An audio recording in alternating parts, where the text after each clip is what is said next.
Hello everyone, and welcome back to more for the 2023 Imperium Cup for Dune, Imperium, the Rise of Ix, and Immortality expansions. I'm host and commentator, the BlackShadow, and we are at the back end now of Super Saturday. It was an incredibly busy weekend for me.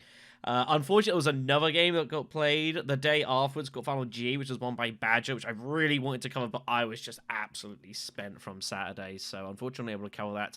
But we are back to bring you more action from the quarterfinals brackets. Here's a look at they stand so far. There is just 2 quarterfinal matches remaining. Quarterfinal B with Orski, Fury, Taflava and Ben hasn't yet been played, despite 1 or 2 attempts to do so, so we'll hope to cover that as and when that gets done.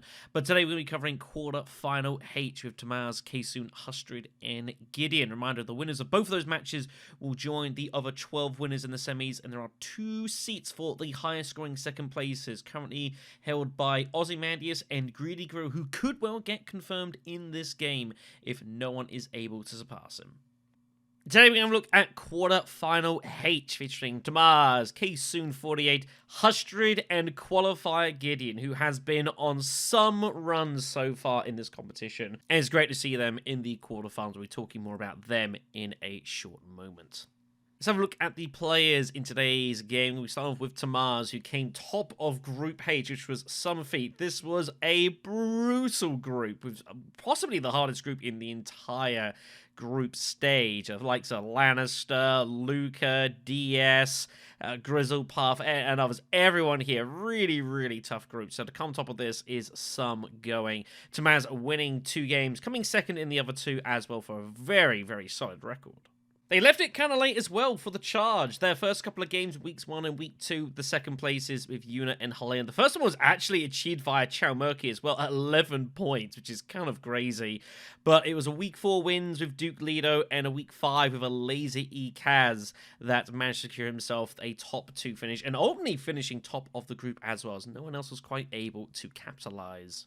I do have Tomas to come through as our winner and make their way through to the semi-finals, though. Again, to get to the top of this group is impressive. They've also gone deep in our tournaments before. They did make the grand finals of the last competition, the Golden Path Internationals, ultimately finishing 4th in the end.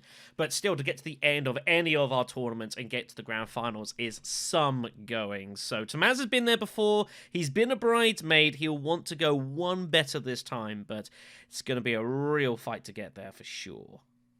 Kaysoon 48 is next up. They came through second in Group F, although it was incredibly tight at the top of the table, only losing out to Squirrely on matches 1. They actually did beat them on average points rating, but it is the matches 1, which is the first tiebreaker. But the 2 of them just about got their way through to the quarterfinals directly.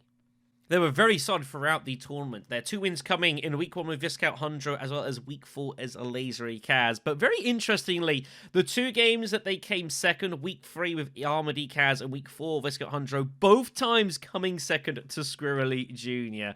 So never quite able to making it, and hence why Squirrely managed to get top of the table with those 2 additional victories. But regardless, I think just making the quarterfinals is probably the main objective, and given some of the strength of the other players here, Dinosaur, Creative, and I think was incredibly good going.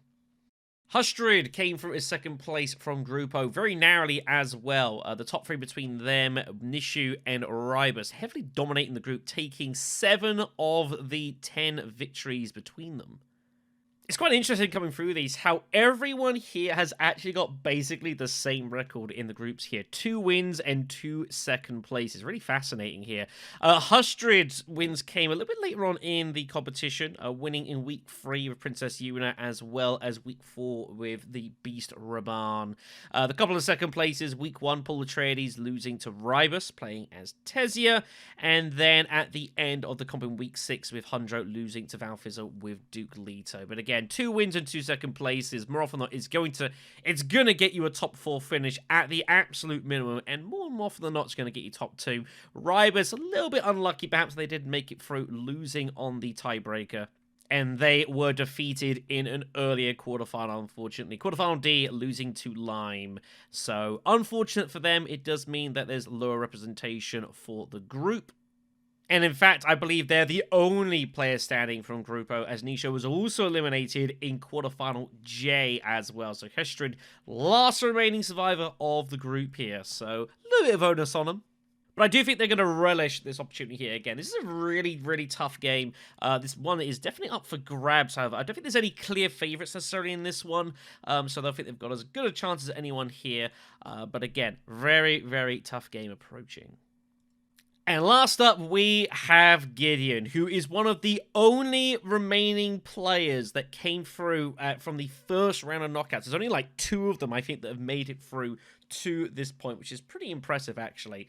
Gideon finishing 6th place ultimately in Group B, although there was a 3-way points tiebreak on 12, unfortunately just ending up on the wrong side of the average points tiebreak. They actually had a pretty decent, strong start to the comp as well. Second places with Beast Raban and Countess Ariana in Week 2, leading up to winning their Week 5 game against Count Ilbam, gave them a real great chance to actually make a top 4 finish and maybe even challenge towards the top end of the table. But unfortunately, final game of the comp in Week 6, coming 4th place of Count Ilbam, a very disappointing 6 victory points. Very, very disappointing. Meant that they had to come through all the rounds of the knockouts. I believe we did cover Gideon's first round match. I think that was the one that got uploaded late, was somehow missed. So apologies to Gideon for that. Really, really close game, actually. You should go and check that out if you get the chance. And then the second round ended up in my second round knockout game, where Gideon played pretty solidly, all things considered. Maybe got a little bit useful run at the end, but ultimately managed to secure the game and make their through to the quarterfinal. They're absolutely over the moon with it as well. I'm pretty sure this is the deepest that they've ever run in any of our competition. This might be the first competition they've actually ever entered, so to make it through 2 rounds of knockouts is great. But unfortunately, they're now in a quarterfinal match with Tomas, Kaysen, and Hustred, which is the other side of the situation. And they would definitely come to this not particularly fancying their chances. But they've made it this far. They've rode their luck maybe a little bit, but they've won 2 back-to-back knockout games, which, as I do mention a lot, is exactly what Drazo did when he won this competition. He came through as one of the lowest qualifiers from the knockout, and then went through every single round, win, and banged his way through to the grand finals to take down the entire competition. So it definitely can be done. We've seen it before. It would be insane to see Gideon make that sort of challenge, but, you know, when you've got a seat at the table, you never know what's going to happen. So I do wish them all the luck in the world, and hopefully they have a good time with this.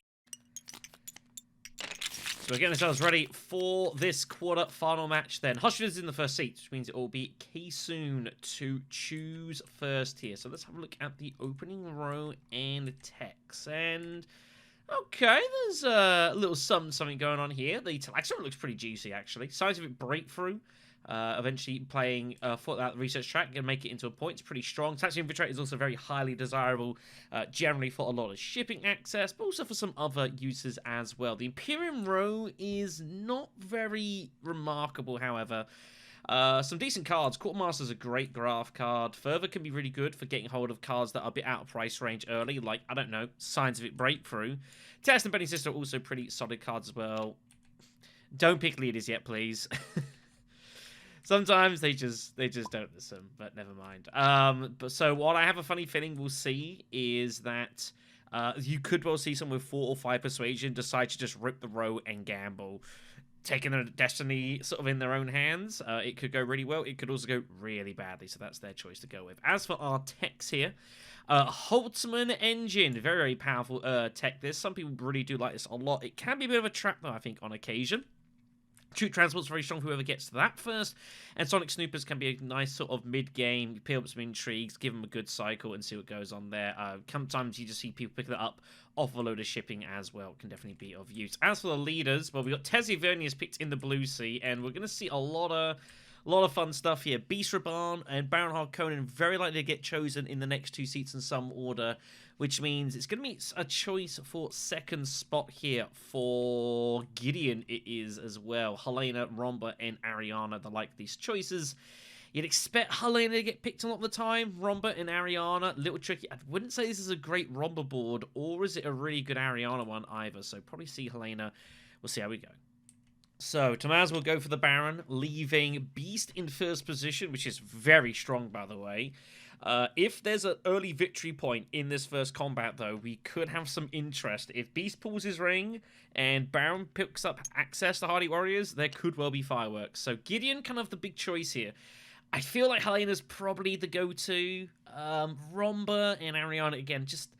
I don't think that there's anything on this board to particularly appeal. There's nothing really to do with the water. There's no, like, detonation devices or anything like that. So I feel like it's probably going to be Helena, maybe ripping the row to try and reserve something more powerful. Maybe you just take Test and call it a day.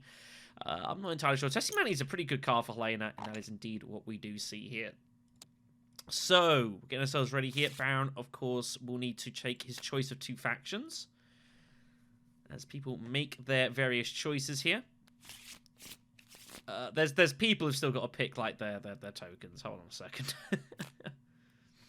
Beast getting a bit carried away. We've not even flipped the combat yet. So telling a story here. So Baron's going to not go Fremen. He's going to go Spacing an Emperor, which is interesting. I don't hate that, given that both Tesia and Beast are in the game. I think Emperor is not a bad shot here at all. I feel like it's going to be a much less contested alliance. So here we go then. Opening conflict is going to be... It is the Smuggling Skirmish with Spice and Troop. Okay, it's not bad. Baron Harkonnen will still be interested in this and will likely still throw it in at the Hardy Warriors, you would imagine. So Beast opens up with Smuggling, fairly standard. Wonder if you'll go Dagger here for a Mentat, or if he just goes straight to Recon. Unsure. Helena's got faction access, but no ring.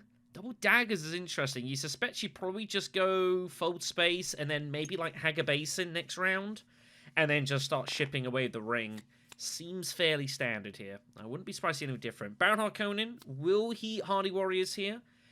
I'd imagine the answer is probably yes. Hardy Warriors on the ones where you get the troop back is pretty nice, because obviously you're incurring a bit less cost, and that smuggling bump is not too bad either. If you're Hardy Warriors, you're going to take that down pretty much for sure, so you're going to have kind of a free move. I think Baron should probably just bucket this. The problem is as well is that Tezzy's on your left. If you don't Hardy Warriors, she might do it instead, and that's kind of uncomfortable. Don't want to be giving her a lot of freebies here. You feel like as Baron, you kind of got to try and shut her out. So we do see the Hardy Warriors. Master will be enabled immediately, which means Tezzy will probably just steal suits with intentions of shifting with her ring. How quickly she's going to get to shipping, though, is another question. But I feel like steal suits is an obvious move here for Tezzy. Limp in one troop, and then kind of play it out from there. You're probably going to get hold of one of the positions here. Helena Riches might just stay out of it a lot of the time. She doesn't know that Helena's got both her daggers and might well feel committed to get something in here for some early shipping, but we'll see. Other moves Tezia could do. Wealth is not outrageous, but Steel Suits is so good. And I feel like on these early Spice ones, like getting that water to lock up Great Flak can sometimes get you to like some round 2 or even like round 3 Highliner trips. And you can challenge some really juicy mid-game conflicts. I feel like Steel Suits is more natural a move here. Limp in the one looks good. Yep. So Beast has choices, and he's going straight to Carthag, and he's going to see what he's going to find here. If he finds a battle intrigue, he might get involved. It's possible. Double daggers always makes it interesting. No, but he finds bribery. Well, that's pretty nice. No faction access yet, but he might use that to help go for it here. He's going to put in 2 troops. Yeah, 2 daggers is always awkward here, because it's like, you want to kind of get committed. Like, if someone's going to go over the top of you, they're just going to go over the top of you. So the 2 daggers is sometimes a bit awkward here, unless you're going for 1 troop, like, towards the back end of a fight, or you're going all in for winning. So, a little tricky here. Gideon... Yeah, again, this is the problem for Gideon here. I feel like Gideon, well, obviously has to go basin, or one of the basins with the experimentation. I actually don't hate going Haga Basin early and spending the water. But Baron Harkonnen also has spent his Hardy Warriors, so maybe going Imperial Basin is nicer. It shuts him out of, if he's got nothing but experimentations, it shuts him out of using those, slowing him down a little bit. Could do that, Imperial Basin, limp in 1 troop, and kind of tell Tezia, okay, what do you want to do? Do you want to get involved here with Beast? Are you going to up the price? Putting in 2 troops is a bit awkward.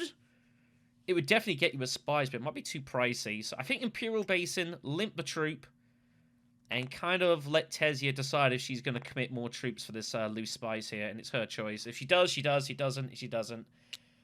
Or you put in the 2 and make certain of it. Little unfortunate the Beast has got both daggers as well, so it's going to be an expensive second place for them here. Unless Tezia decides to do something pretty insane. Baron now cannot experiment, so he's got either Arakeen or Tech Negotiation, and that's about it.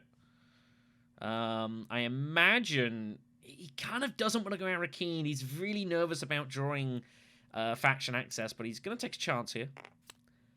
Pulls his ring. That's the other card he didn't really want to see. But it is what it is. Also, maybe feels he's got to go Arakeen to protect his combat, make sure Tezia doesn't get involved there. So I guess it's totally reasonable. Yep, kind of just basically a bit of a block. Tezia could reveal early here, if she really wants to. There's not a lot to be done here is the problem. She could go Tech Negotiation, build up for 5 Persuasion. I actually don't hate that as a strategy here. There's no more deployment unless you're going to go Hager Base, and you're going to have to commit probably both troops here.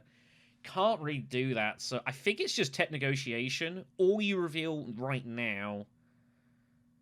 Problem is, you don't have any specimens to go for any Talaxu cards, and Spiritual Fervor is not going to help you get either of those either, so I feel like Tech Negotiation is decent.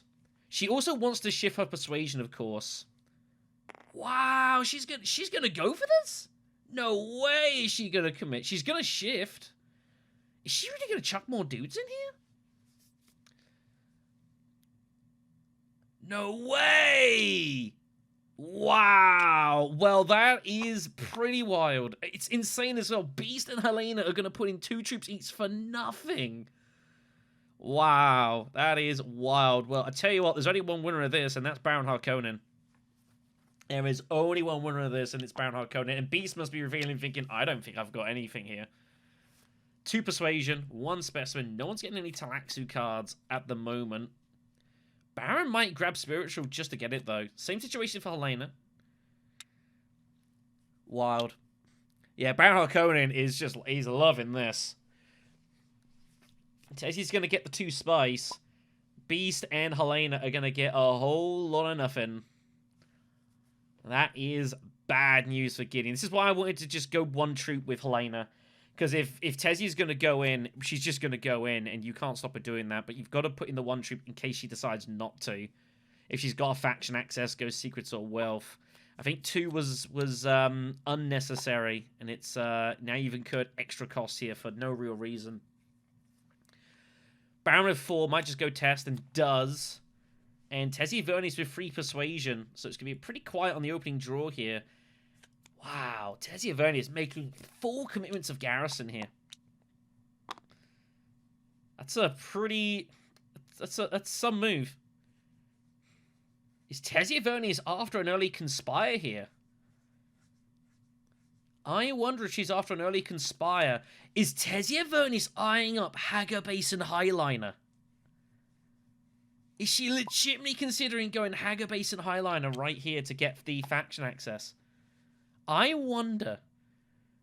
This should be interesting. Baron Harkonnen takes the win. 2 Spies for Tessie. Nothing for the opponents. And we move on. Is that a line that Tessie Vernis is eyeing up here? Well, I tell you what, Raid Stockpiles is actually a pretty good one for him because you're spending, but you're not actually losing a ton of spice. You recover a lot of it here. I think Tessia Vernius should legitimately consider this strategy. The other thing as well is no one's got any water. She might even still be able to get back to Great Flat sometimes here as well. Nope, nothing. Wow, that would be a absolutely sick line from Tessia Vernius. Absolutely sick line. Because, of course, it's Highliner. You get the 2 water back here. Helena's obviously just going to go fold space shipping. So you put in anything into the combat, you're going to get some reward here. Baron Harkonnen. Curious what Baron's going to do here. I assume he's going to go smuggling and then something. But he also really wants to get to steel suits. I think Baron's got to make a choice here. Don't think he's going to get both a lot of the time. He's going to get probably one or the other. Beast, he knows he's got both faction accesses and his ring. So if he doesn't go steel suits now, he's never getting it.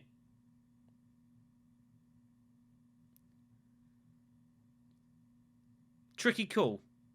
I think a lot of people go smuggling here, but steel suits, it hurts to give that up. Yep, just bumping up. No surprise there. Is Tediavonius taking the base and Highliner line for round 2, taking on stockpiles?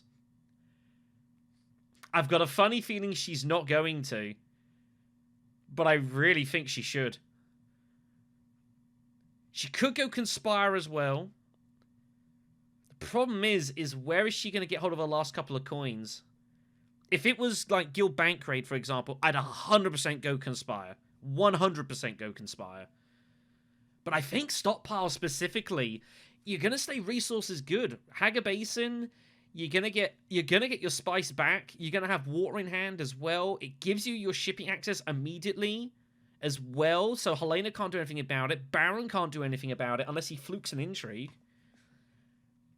And the next round, you go either Great Flat or shipping or however you desire here. I think this is the line. And you're getting the discard as well on like something you don't need, like your dagger, and turning that into a loose spice as well. You've just got so many resources. What else have you got here? You've got no troops or steel suits. Hardy Warriors feels really awkward here. And Wealth doesn't feel amazing either. You could early selective breed, I guess. What exactly you're looking for, I don't entirely know. Your ring? I guess you'd be looking for your ring, and that's it. And it looks like that's the route she's going to go. She's going to selective breeding. She's going to try and pull her ring to shift across here. Shame. I would have loved to see the Highliner there. But alas. So does she find her signet ring? No. No, she doesn't. Pulls Benny's sister and convincing, though, so she's got a ton of persuasion. She could go tech negotiation and just buy spices for round 2. She could legitimately do that. I wonder if she will do that. Because she's not got much else going on here, other than, like, secrets. Beast Fighting Strategic Push here. It's a great card for him. That pays for his bribery. Beast is going to put in, I imagine, at least 3. I feel like 3 troops is good. 3 troops, you just take this down. 2 troops, you're inviting a bit of fun and games. 3 troops, I feel like this one's just in the bag. No one's going to contest you here. And in case someone does something crazy, you have push. So Helena's just going to ship. Baron's going to get to steel suits. And then I don't know what Tezzy's going to do here. Tezzy has no way of raising any troops. Is Tezzy Venice just going to go secrets here? And just get her initial bump. Getting the initial bump with the Bene Gesserit is very unorthodox. Usually, a typical route for a Tezzy Avernius is you want to take your first 2 bumps with the ability with spacing and Fremen in some order to pursue the other 2 later.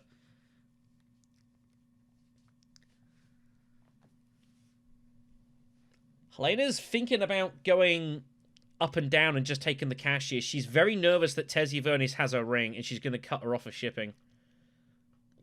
Very nervous. I mean, it was what, about a 1 in... She crashed it, so it's like about 40% of the time she gets it, but Helena's going to stay the course here. Doesn't bother signet ringing. I think that's totally reasonable. I think the experimentation is stronger here.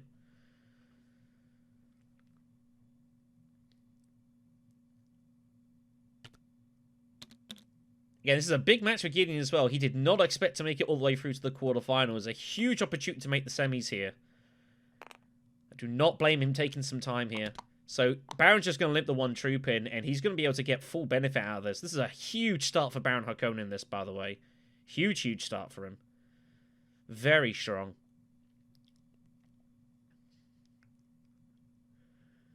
Baron's going to have an interesting choice next round, though. If he smuggles and cashes in the money... he's not gonna... If he pays Signet Ring, he can't get Swordmaster from Helena. Because Helena would give the 8th coin, and Baron won't be able to get it unless he flukes an intrigue.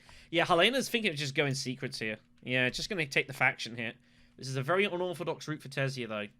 It's not the way he planned it. That's a good card, though. That's a really strong card for later on in the game. So 6 persuasion for Tesia. I don't know. You might say that going the Highliner there is like really aggressive, and it is a very aggressive route. But I really would have loved to have seen it. I think it would have been aggressive. It would have made a statement, and it would have put this table on notice that you're not here to mess about. Alas. So, well for Beast. Helena reveals for 4. She'll take Scientific Breakthrough to get hold of the Infiltrator, I imagine. I would expect her to bump... I don't know. Oh, she's mispicked? Or is she annoyed that she peeled off the dissecting kit? I don't know. Bumps down. Doesn't want the trash. Goes for intrigues. Finds Chome shares is pretty strong. I would have liked to see the trash personally. But finds a very strong intrigue. She not buying Talax's Infiltrator? She should do. 100% she should do. Keep away that infiltration away from your opponents. Keep away just that infiltration away from your opponents. Make it exclusive to you. Should be going Infiltrator here. Also protect shipping later on, because you're going to be out of sync. Haltesia is going to get in your way, or Baron. Someone's going to get in your way here. So that's going to give you some insurance later on. Tesia's ring is probably coming next round, so if you want to keep shipping, Infiltrator is your way to do it. Also, if you're going to start racing on this research track, those intrigues can be pretty strong for you as well. So I feel like I'd rather have it, and even if I don't make the most use out of it, at least your opponents don't get it. Declines. Well, I tell you what, Baron Harkonnen is not going to decline, but he might go Scientific Breakthrough first. And he does. Takes a dissecting kit. The Terminator turns up very strong.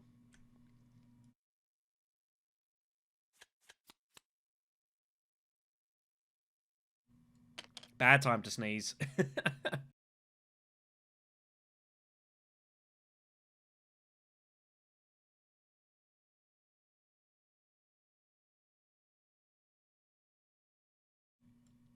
There's always a second. Tesia with 6 is going to rip this for sure. Does she find anything juicy? Oh yeah, she does. Liet Kynes is a obvious choice with her Emperor bump. Some other strong cards, Occupation. Foreign Politics is such a good card. But Liet Kynes, she goes for, and she peels off the Surgeon. Oh! Beast Raban's going to get to Laxu Surgeon.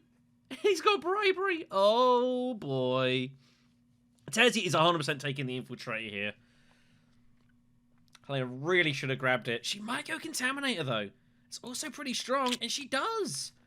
And now Carinogenes turns up. She might be interested in that, but her deck's getting pretty big here. But she sees money and thinks, I need money desperately.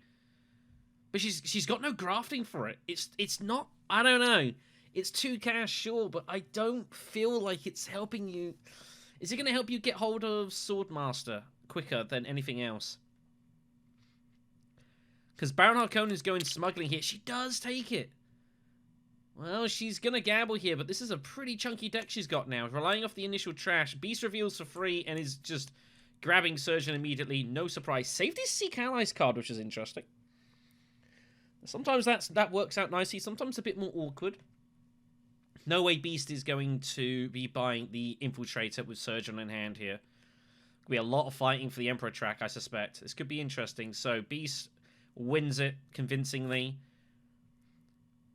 Oh, no. Oh, no. No. Beast has got a double bump with the shipping. If he wants it. Oh, my goodness. That's wild. Desert Power is next. Wow. Well, Beast Raban. Oh, well, he's not pulled amazing, but he might get tempted into this. Is Beast Raban going to use guild authorization bribery just to jump in front for instead of shipping? I think he might do it. This could get interesting.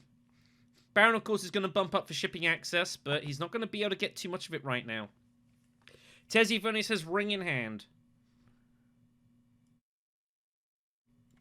She will be playing that some point this round to get hold of it. She finds Contaminator, though, along with a Diplo. Is Tessia Vernius going to get tempted into Hardy Warriors with Contaminator? Or does she just go Steel Suits to try and lock up? The problem is for Tessia Vernius is she's got to think ahead here. Great Flat is there. I think she's going to Signet Ring Great Flat here. I think that's the plan. I suspect that's what we're going to see. So, Steel Suits, Signet Ring Great Flat. Get shipping access. Looks like it's going to be planning. So, does Beast go guild authorization and pay for bribery? Or does he just go conspiring for Swordmaster? It's a big decision, this. It's a big choice. He goes for it. Oh, boy. He goes for it. And Helena's going to be pretty upset by that. Nothing you can do. So he's going to jump in the way here, and that's a huge, huge problem for Helena. He's going to do shipping. Wait, hold on. Oh, he smuggled first round? Of course he did. So he gets hold of the shipping this way as well. Baron is going to get hold of Swordmaster first, the only problem here. But it is what it is. Notice that Baron, by the way, notice, as I said earlier, he didn't pay for the Signet Ring because he was expecting Helena to cash in the money for Swordmaster. That's why he didn't buy the Intrigue. Now, it turns out Beast has done it instead. But he was acknowledgeable to give up the Signet Ring for that there. So it was, you know, good foresight from Tomas to realize he had to do that. Some people would just click it kind of mindlessly. Emperor bump secured as well. There's going to be some conflict for this later on between Beast and Tessie. You just smell it coming, don't you? Beast with Talaxu Surgeon. Tessia's got Carino genes and the bump. And she's Tessia Vernius. In about 2-3 round time, things are going to get very, very heated over there. Tessia has position, of course. So Helena is in a world of trouble here. And it's really hard for her to win the combat as well. She's not got much spice. This is a really, really bad spot for Helena. Very difficult. Yeah, obviously was so much expecting to get shipping here. She's unlucky that Beast did it, because Beast could still have gone Conspire Swordmaster, because Baron would not have been able to get hold of it. Baron was... But actually, no, because Helena would have cashed in the shipping, so yeah, Beast made the right call. So Helena having to resort to Plan B. What is Plan B here? Hand's really bad. You just go... What do you do here? Do you just go, like, wealth or something and just go resource collecting? You got both daggers. You really want to use those. Recon you don't have to commit for right now, if you don't want to. And the thing is now she's not even going to get access to shipping for a while either, because at least Tessia or Beast is going to cut her off. So this is a disaster for Gideon. Absolute disaster. And this is perhaps why she should have taken the Infiltrator. Instead, it's sitting there in the row, and she might not even get there first. And the thing is now that the Infiltrator is too slow, and it's going to have to cycle a deck here. So this is where this miss here is now compounding. I think wealth she's going to go for here, just to collect resources and draw and just try and buy some time. Get closer towards Swordmaster. I feel that's the only thing she can do here. Experimentation found. Might end up just going Hager Basin and just collecting some stuff. Maybe looking for Diplo, Conspire, Swordmaster. I suspect that's what we'll probably see from Helena. Tessia Vernius has to go Great Flat here, surely, with Signet Ring, because she's going to be going to shipping next round. And she's never going to be able to not go Great Flat here and keep shipping and keep Great Flat alive, because it's Desert Power. There's so much water in the conflict here. If Tessia Vernius doesn't go Great Flat now, she never sees it. I think she has to commit. That spice is too good. You really want to give 5 spice to the likes of Beast or Baron? Seems pretty nuts to me.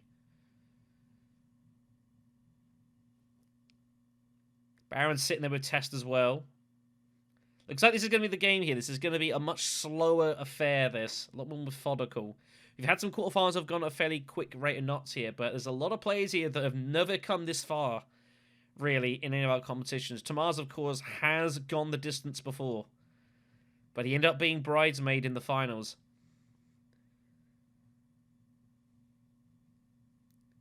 But Hustred and Gideon, I think Kaysen as well. I believe this is probably their first quarterfinals.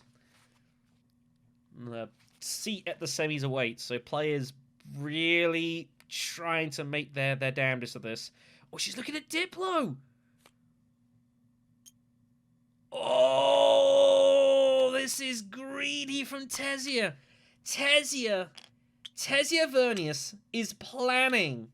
She wants the free cash, which she would have got anyways.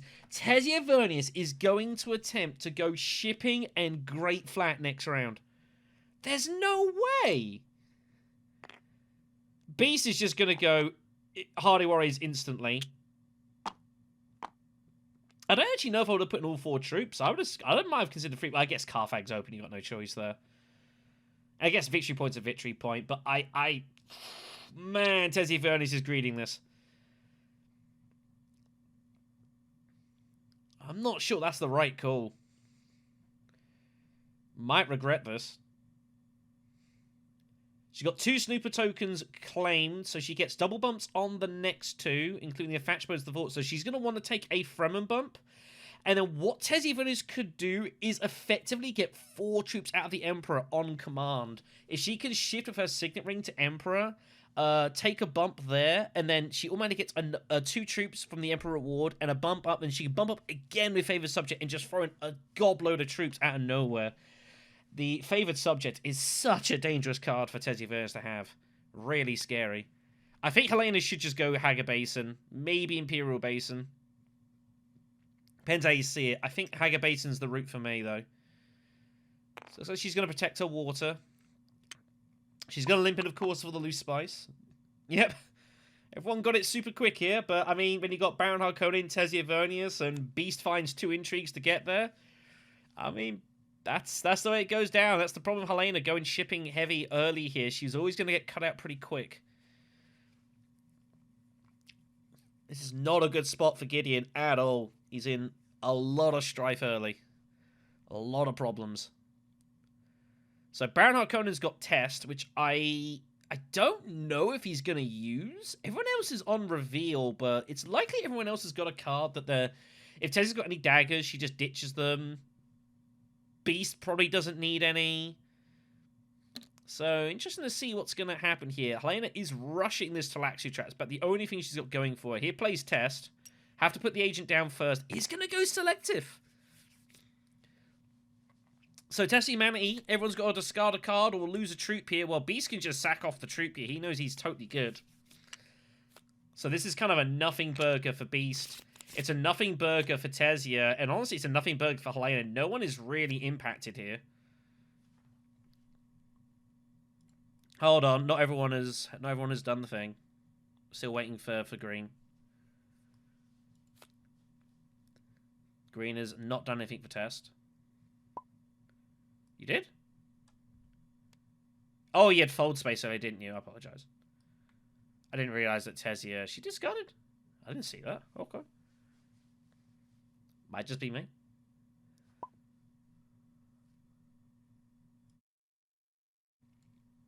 Yeah, go for it. So Tesia is going to reveal. Couple of Persuasion. No ring played. Man. Oh, I just don't see how she ever gets the Great Flat here. It's going to be interesting. So, Liaison for Tesia. Beast has 3 Persuasion.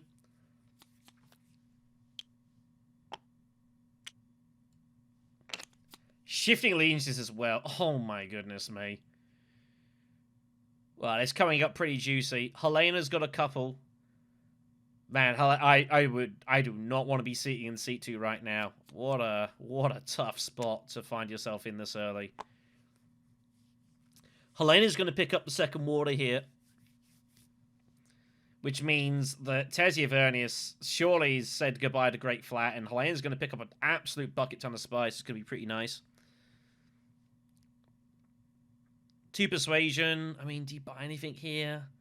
You've already bought 1 Liaison. I don't think, unless you're trashing daggers and getting them trashed very soon, I'm not sure you really can. Oh, Assassination Mission. Ooh.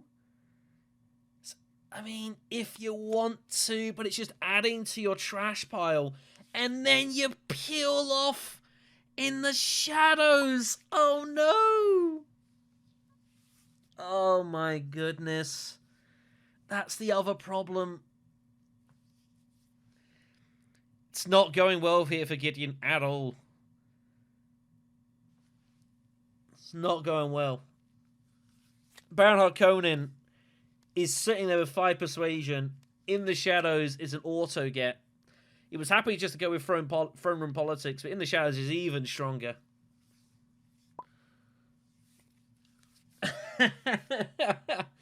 Oh dear.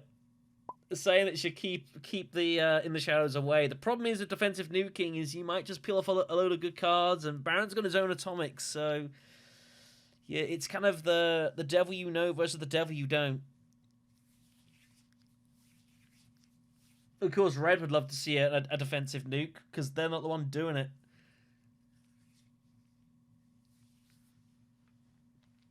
But it looks like they're going to do it and see what happens. So they're going to rip in defense. Well, it's okay. Instead, Conspiracy's not bad, but I think Baron will respin this probably. Well, it still has 1 persuasion, by the way. I don't think she should buy any more cards. I think her deck is more than busy. She also needs to spend her specimens, by the way. In the midst of all this fun and games.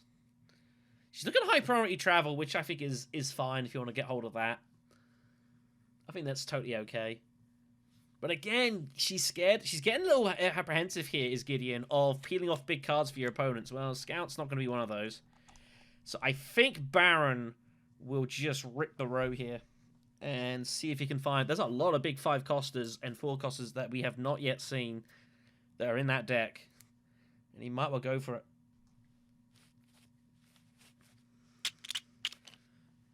Takes the specimen. Still no infiltrator for Helena. Oh. But shipping's just going to be stranded.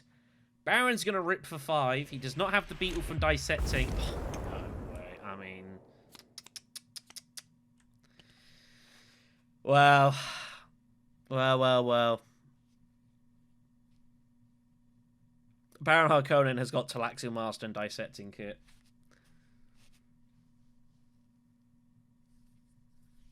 Baron Harkonnen has Talaxian Master and Dissecting Kit. I mean, what is going on here?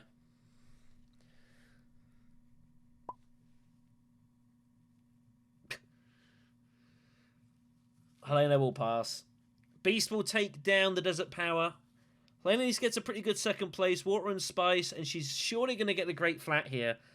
Unless Tessia Vernius decides that she's going to go Great Flat instead, which is not impossible. Oh yeah, he's got Scientific Breakthrough as well. I feel like Baron Harkonnen is favourite in this game, right?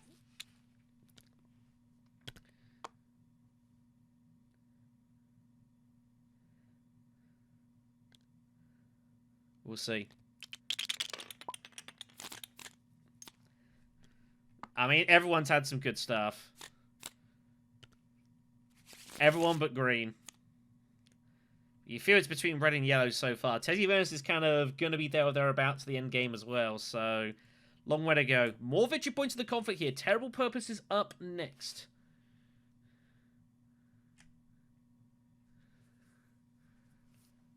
So what does Tessia do here? Surely she's decided already what she's doing.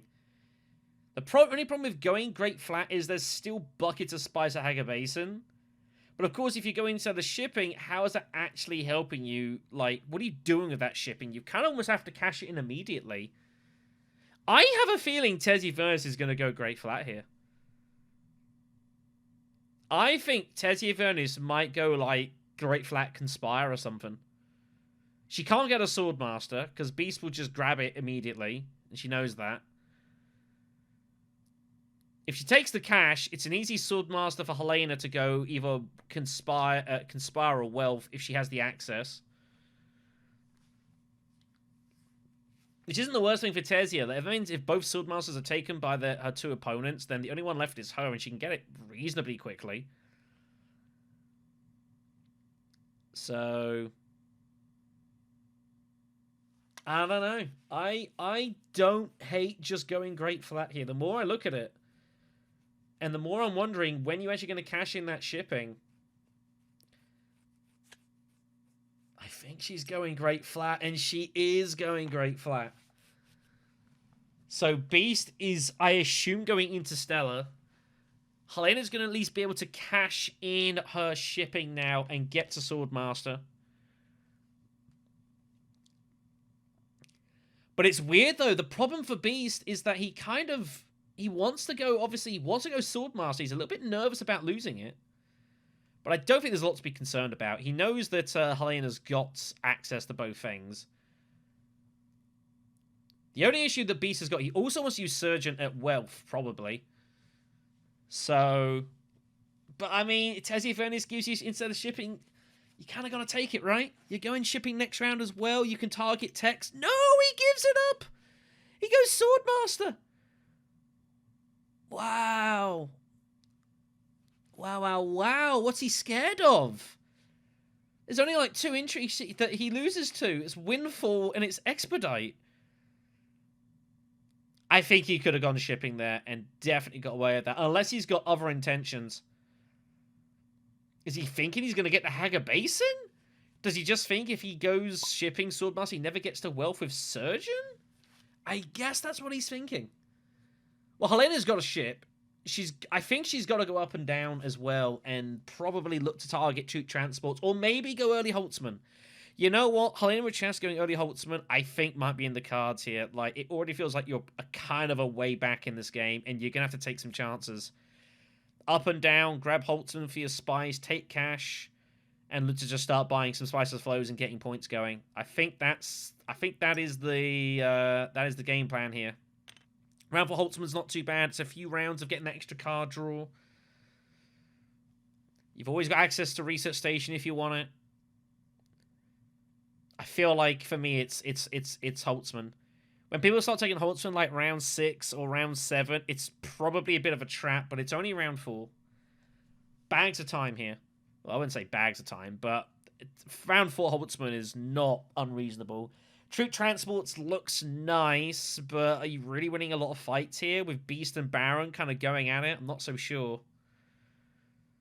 The Sonic Snoopers is just unnecessary. I think it's Holtzman for me. If you don't go for Holtzman now, when are you going to get it? Tesia is sitting there with 600 million spice. She could just go there and take it herself. And that would be kind of like curtains, I think, for Helena at this point. So Gideon's probably going to go for it. Gideon taking a while on these moves. There are no time limits in these games. So I'll probably have to, maybe trim a little bit of this down here. And that does go troop transports. Helena's getting sucked into combat. Oh, she's getting sucked into combat, but she's got no action economy. Not a lot of it. Oh, she's got no battle intrigues either. It's possible she could have a battle intrigue. She's only ever kind of limped into conflict since she got the intrigue she's currently got. So, I guess. We'll see. This is also scary. Tesia Vernus sitting on 9 spies. She might go highlining. Man, end the sacks. But I think Helena... Wow. I mean, I think Helena should have gone Holtzman for the reasons I've addressed. She's going spacing. Oh my goodness. Is Helena a chess? Is she going Swordmaster Highliner? Is that what we're about to witness? Baron's going Hager Basin instantly. Bumps up, interestingly. He's after these skips to get Scientific Breakthrough going. That's what's going on here. He wants to get that trashed ASAP. I think I would have still taken the Talaxu Beetle, but I guess if you're going to be racing on the track, it's not too bad. Well, Tesia Vernus, I'm not too sure she makes of this. So she can either go Wealth to block a likely Talaxu Surgeon, because it is somewhere in Beast deck. He didn't draw it last round. Or does she just continue to pursue selective breeding and card trashing? I feel like that's what she's probably going to do here. The problem is with going Wealth is that you're taking your bump with the Emperor sooner than you'd probably like. You kind of want to leave that to the end here. She's also got half an eye on Kwisatz Haderach, which is in the Imperium row. Although the odds of her pulling that from sending Bene Gesserit to selective breeding is close to 0, if not impossible. Stilsy's Manufacturer, though, is still a juicy card. And Tesia is going to be first to reveal here. So maybe Stilsy's Manufacturer is not a bad shout. Baron has not gone aggressively after it, nor has Beast. And you've got a lot of faction prowess, and you're going to get a free bump there whenever you visit it. Scientific might be the play. Scientific and Talaxu Infiltrator looks pretty good. Scientific, Steel Suit. So, everyone having a good look at Tesia's discard pile. Oh dear. And this is what the other thing I was considering, and this is the problem for Helena. So Tesia Vernice is going kind of hybridy here. She's thinking that she can kind of double dip. She's going for Holtzman along with the faction stuff here. So Beast is just going to get to Wealth instantly. Peels off Shuttle Fleet. And this is really bad for Helena. This is really bad. Water of Life now for Beast, and Kwisatz Haderach's on the row. Oh my goodness. I think Beast is going to Water of Life and try and get Kwisatz here. Helena does have her ring, though. Is she ever going to consider... Oh my goodness. Helena Richesse might take off Kwisatz. We're thinking she might go selective breeding here. I feel like it. I think she's going to peel Kwisatz off. And she might go selective breeding. She can't think she's ever going to win this combat unless she goes in with more troops, specifically like at Highliner or Hardy Warriors. So, it's about making a decision here. If you're peeling off Kwisatz, it's slightly for protection, I guess. But it feels like you're kind of basically saying, I want to go selective breeding, please. You might not get there. It's not impossible. If you cool Kwisatz off and you don't get there, then, you know, you've kind of got one move, I think, at that point. Does she go for a card that she can acquire for sure? She does. Guild Bankers comes off. I think Helena Richesse is looking more and more likely at Highliner here. Or Hardy Warriors. Feels like she's going to put in some troops. Baron's going to go Arrakis and start putting the pressure down. Finds his Signet Ring. Don't know if that's what he wanted to find, but he's got it. And surely Baron's got to put the hammer down. At least put in a couple of troops. Does Baron think he can win this? What on earth is Helena doing? It's kind of hard to know sitting in Baron's seat. Helena looks like she's definitely threatening Highliner. If you put in, like, a troop or two troops, though... Like, it's... I think you put in all three, you probably provoke Highliner response. I think 2, she might not do it. 2, she might do something else, maybe. I don't know. Again, it's really hard to know what Highlaner's going to do here. It's kind of hard to guess. I feel like 2's a good number, though. I feel like 3 is kind of overly aggressive, and you're kind of giving Helena no choice but to commit a ton of forces. Whether that's what you want or not. So 2 looks kind of a number where it's kind of harassing. Helena probably has to do something about it. So Tesia Vernice reveals for 4. Plus the tech negotiation for 5. So Stilsy's Manufacturer it is. Tesia's looking pretty good here. Shipping for Beast. Doesn't even worry about it. Just goes shipping, but readying his instead of shipping next round here. So Helena Richesse has a decision. Selective breeding, go for Kwisatz Haderach, or do you put in more forces to win this combat? The only issue is if you put in more forces to win this combat, how many do you put in? What is a good number here? We're about to find out. If you don't go more forces, it's an also give up of the fight. Because Baron will just pile it in. I do get the impression... I mean, Gideon's trying to think a lot about this game here, but he's getting cut off. Yeah, so Highliner is coming here. So Baron right to not just fully commit. She's going to do it anyways. Feels she's got to win this battle point here. So 12 strength, 6 troops is pretty much mandatory here. With the intrigue as well. Don't think she can put in any less here. If Baron goes Carthag and finds a good intrigue and gets there, then that's the way it goes sometimes. She pulls a Diplo. Ooh, I'm not sure what to draw on there. If your Diplo was in your pile to draw, I would have left that. You need that card. I wonder if she might put in an extra troop here because she's got no daggers. The problem is you put in an extra troop, I feel like you're kind of telling Baron you don't have any battle intrigues. He ain't really got anything behind. Personally, this is... I've talked about this in a couple of videos. It's a minor thing. This is why I like to make my decision of what I'm going to do before I actually do anything. It's a minor thing, but, you know, some of the... You know, let's say, I came from a poker background, and, being sure of what you're doing, or even the impression of being sure, I think is really important. So when you're, putting your card down, but not doing anything yet for it, and then kind of taking a while on all your decisions, it gives the impression of not being very certain of what you're doing here. I feel like I'd much rather make my decision what I'm going to do high, and then put card down, go Highliner, put troops in pass. It just gives you a much better look at it. And just feels a lot better as well. Minor thing maybe, but it is what it is. Anyways, illicit dealings found for Baron. He gets to recycle his intrigue basically. He's got reinforcements he found he can't use. And he's got harvest cells. Ooh, might Baron Harkonnen be tempted to put in a third troop to pay for that right now? I think the answer is no. You can cast that in whenever you want. I'd save the troops.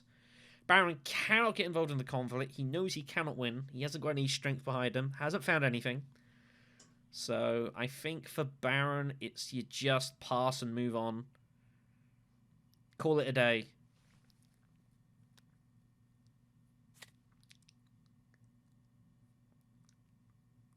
You shouldn't really be touching the cards there. So you shouldn't be drawing. I don't think she will. So Beast with 4 is going to rip it. Interesting stuff here. Benny Initiates, Better Agents out of price. Spice Trader looks decent. Guild Ambassador's also pretty nice. Fopter as well.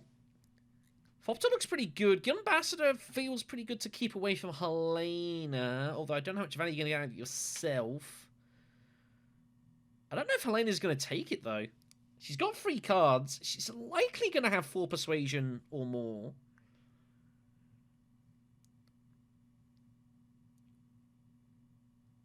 I think you just go Fopter and suss it from there. Spice Trader's not yet online. Hasn't got the second influence bump there. I feel Fopter's probably going to choose and does. So Helena with 5 persuasion. Does she stick with Guild Bankers or does she go for Guild Ambassador here? I feel like when you've got 4 water, I feel like you've got to be going Guild Ambassador here. You've got to find these ways of scoring these points. You've got Choem shares. I feel Guild Ambassador is probably you've got to take here. It's partially an insurance policy on your alliance, and it's also looking to try and convert space into direct points. If you want to go Guild Bankers, that's also okay. But Guild Bankers is out of the game. So I feel like it's Guild Ambassador and Guild Bankers is just yeeted out of existence. And I believe that's what Gideon will come to the same agreement of here. Yep, that's what I thought. So Guild Bankers is out of here.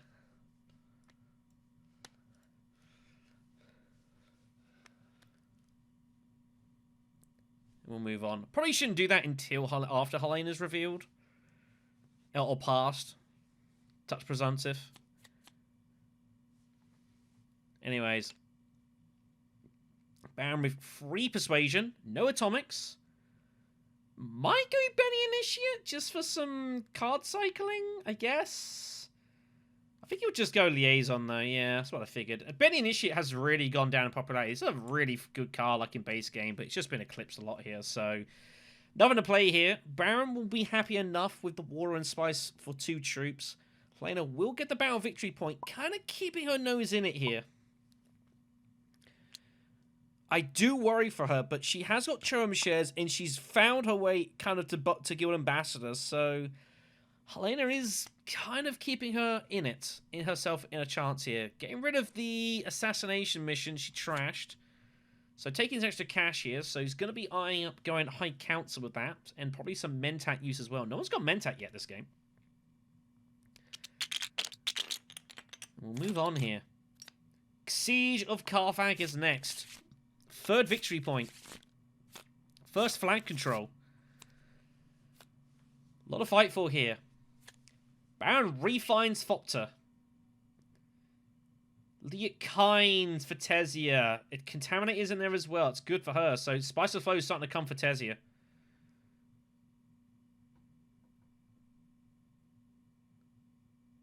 What does Beast want to do? Beast, he feels, just got a Fopter Interstellar Shipping, right? I feel like you've got to Fopter Interstellar Shipping and take the Emperor Alliance. You've got to get your ring powered. Oh, he's going to experiment instead. Ooh, I guess your hand is good enough. You don't need to use Fopter. Fopter's really good for, like, trying to find other good cards, but your hand's really good as it is. So, you know, actually, I don't hate this. I think this is totally fine. And the 1 Spice the Fopter drops is not inconsequential. Helps pay for his Water of Life. I don't think Beast can bump up twice. I think he has to cash in now. And again, I think you got to get in front of this Emperor Alliance. You need to get your ring powered. It's an obvious one for you to go for. You feel fairly safe with it. It might not be as safe as it looks, however, knowing what Tesia's got lying about. I think you just take Spice and that. He's considering taking cash for High Council reasons. But I feel like Spice is just better. Worst come to worst, you could always just go Shell Fleet, and that'll pay for some money for you. I think it's got to be Spice, right? You're also threatening Highliners. Not that you're likely going to actually do it, but maybe so. Baron Harkonnen, though, yeah, absolutely wild. Taraxu Master, Dissecting Kit, Scientific Breakthrough. Goodness me.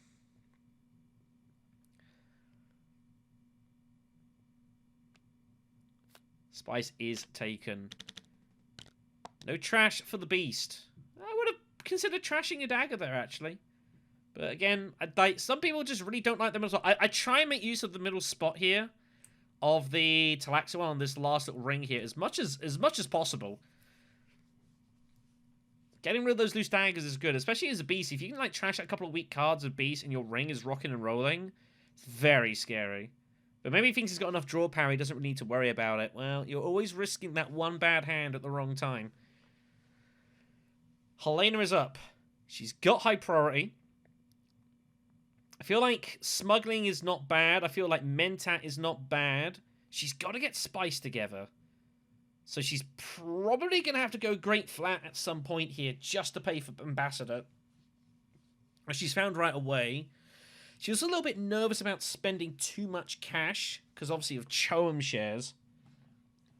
Helena Richess, her strategy has got to be get free friendships, pay Choum shares, pay Guild Ambassador, and then get like a Spiceman's Flow or a second Ambassador hit and get to 10 points. Helena Richess needs to end this game as soon as humanly possible. There is a window here to make this happen. With Ambassador and Choum shares. Ambassador coming off for Helena Richess is so insane that happened, by the way. That's absolutely wild. She's already got a Talaxu point. I don't think Helena... Ooh, is there any way Helena could get over the second Talaxu point by going down? With Choum shares, it's so difficult. It's so difficult. I think it's Smuggling for me to set up shipping next round. You've got to get these friendships going. Absolutely critical here. I think it's Smuggling. I think you got to go Great Flat at some point, probably. Or maybe get to Imperial Basin. Ooh, gonna go Basin first. Okay. She's gonna take a card draw here. Finds Experimentation. I think that's telling her that she's probably got to go... She's going to have to get out of more Spice, either with She's going to be getting more spice somewhere, so there's another hit coming. Baron's going to pay for dissecting kit here. He's just going to go. He's just going to go shuttle fleet. Not a huge surprise here. Baron, I think, is going to start making a push on the Fremen here, knowing that Tessia Vernius has a lot of Fremen access and the manufacturer. Might feel that he's got to commit here. He's probably going to take the Emperor point and be done with it. He's got to go Fremen, surely. He's got to start getting aggressive on that. So he's not going to reveal it for the bump yet. Oh my goodness, Memo Quarters comes off. Tech negotiation is gone. Wow, well, Tessia Vernius has an interesting choice here. She was obviously just going to go Swordmaster. She's going to go, like, Steel Suits, Swordmaster, and working out from there. But Memo Quarters has turned up. She could get it with a Dreadnought, but obviously she's giving up action economy. Tessia's got to get Spice for Slows. Currently, she's got a persuasion of 10. The Kinds is worth 4. Wow, Tessia has some choices here. Memo Quarters is really juicy. The question is anyone else going to die for it? Beast might occasionally die for it. Beast getting a Dreadnought doesn't look too bad. He might consider it. Helena might go for it just because her other faction that's outside of her alliance is not great, and Baron Harkonnen doesn't have the resources. So that's what you're trying to guesstimate here. Do you think Beast or Helena goes for it if you don't at Dreadnoughts? I think Beast looks the more likely of the two. It's very hard to know what he is going to do here. It's a fresh deck. He just went shipping. He's got a load of spice. He has some cash in hand, so if Beast takes Memo Quarters away from you, like, is that a disaster? I don't know if it's that bad. He's got Shifting Allegiances, though. Hello. Hello. What is this? What? She bumps it now? Helena's going Memo Quarters with her ring, I think. And she's going to shift to grab hold of the Fremen Alliance. Well, well, well. She feels she's got to do it for Steel Suits. Looks like Tessia's going to commit herself here. Yeah, she is. Dreadnought Memo Quarters. She's going to give up her Swordmaster for now. So she's going to shift away with Memo Quarters. As she's going to shift away from the Emperor here, I assume. And she's going to take all the bumps of the Fremen. She gets the bump here. She gets her super token, which gives her the water. And the extra bump. And then Memo Quarters is the actual bump from Memo Quarters itself. So the threat there from the Baron. He's a little unlucky to peel off Memo Quarters there. Tessia making the decision. Very committing. Invasion ship's off next. So Beast, nice and simple for him. He's just going to go combat here. Throw his ring in. Throw his weight around. Oh, man. Dispatch as well. Beast is looking pretty good. I mean, just get it all in here. You've got so many garrison troops. You can put it up to 5 here. And he will do, surely. Yep. Just get it in. Muscle these combats.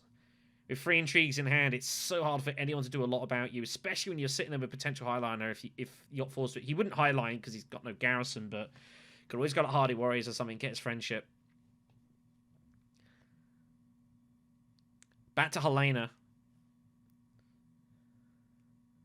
Helena has to get more spice. Does Helena just smuggle and then spice it and just get a load of experimenting done?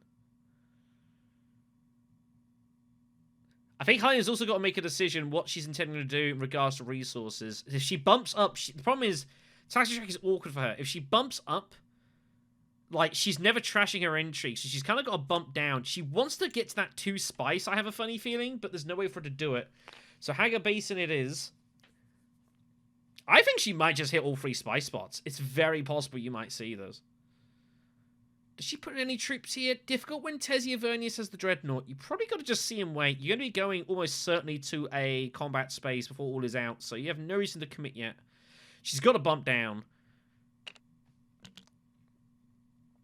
which I think is going to be interesting, that because a lot of people would normally bump up there. The fact she bumps down might tell them that it's an intrigue she wants to protect. Because it's like, how is she ever likely to get hold of the second Talaxu point here? And the truth is, it's not likely. And trashing out of hand, so I think you can infer there's a decent intrigue there of some kind. Could be endgame. Could be like an Armada as well, that she's found, but... Well, I mean, she only recently got the Alliance, so that could explain why she hadn't used it yet. I don't think there's any need to put these troops in. Wait and see what happens. Baron next. Baron was definitely eyeing up going Fremen, but he knows he's going to be in for a fight. He probably has to give it up. The problem is where is Baron getting an alliance from? He feels like he's got to get one.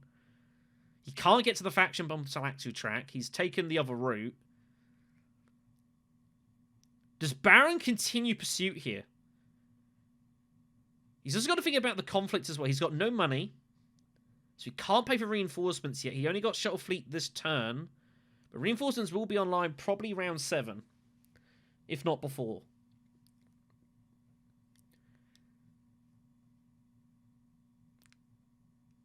So he's got to make a decision here. It's really hard to do anything about this conflict here. You've probably got to give it to the bees, but it feels bad.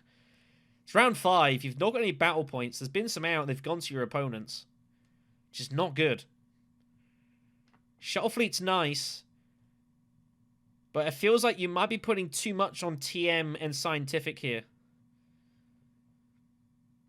Like, they are going to do a lot of work for you, but there's only so much work they can do. The question as well is Baron Harkonnen going to go after the second Talaxu point? I think he might consider it. I think he might start bumping down for it. He's got a lot of research firepower. Like, he could do it. But yeah, definitely a very different feel to this quarterfinal. I mean, I've covered the majority of quarterfinals in this tournament. We've had some very, very sharp matches here. Some have gone pretty quickly as well. This is a very much more... You know, and I'm not complaining either way. They're just different styles of games. This is very meticulous. People really trying to put in a lot of thought here.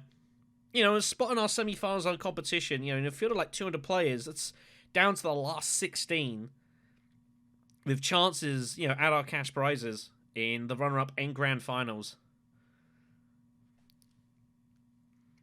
You know, this is the business end of the tournament.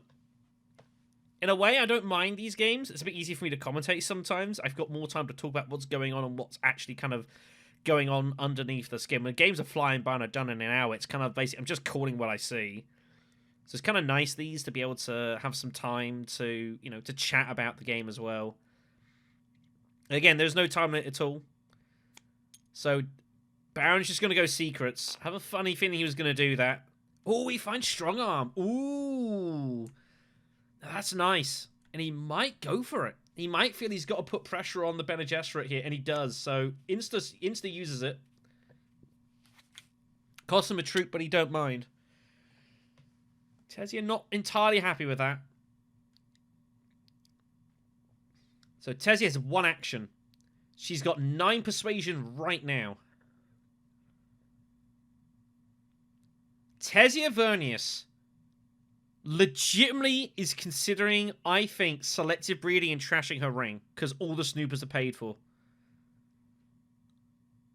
I think she's legitimately considering this. I don't know if she wants to find Stussie's manufacturer or not. If she finds it, she gets a load of spice out of it. If she doesn't find it, she's got it for next round. She's got a 14-card deck. Whatever she draws, she's not going to see. She is doing it! She is doing it! I can't see how she's trashing anything else out of her deck here. Signet Ring goes! Wild. Experimentation and recon found. So Spice Must Flow coming. Intrigue coming as well. Oh, man. That's how you know you've played too much Dune Imperium, kids. When you sit there and you call it almost immediately, like, she's going to trash a ring. And it happens. It's great. Oh, dear. So.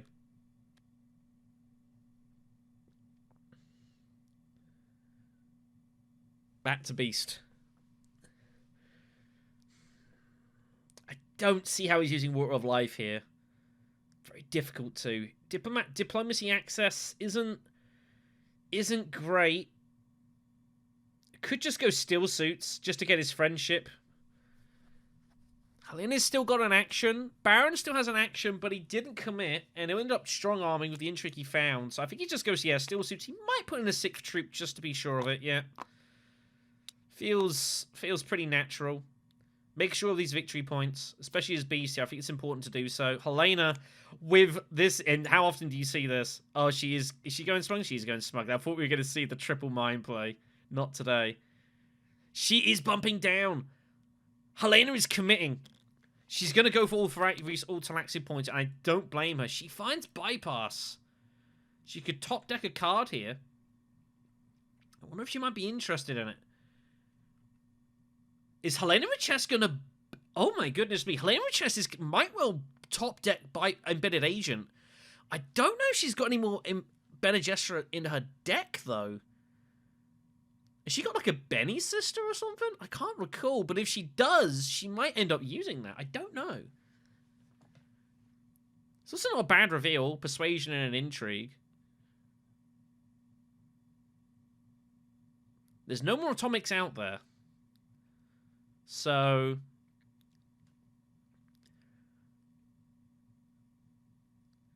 Baron Harkonnen, by the way, is going to be able to just go in at, like, Siege and just limp a troop in and get so many resources for nothing. It's pretty sick, isn't it? Pretty sick. But it's just what Baron needs. It's been a bit of a weird mid-game. So, Spiceless vote for Tesia. She's got, I think, 10. Make that 10. Beast, obviously, is going to convincingly win this. He's going to get a Spice as well. I don't see how he buys anything. Helena's going to just get the Spice Must Flow. I don't think she'll buy anything either. Where's Baron going? This is an interesting spot here. Is Baron Harkonnen going to go for the double Talaxu point? I don't know. Diversion found for Tesia Vernius. Not good. She's also done almost no research, so she's going to have to make sure she gets that Talaxu point. Very important. But Tesia Vernius not looking too bad here.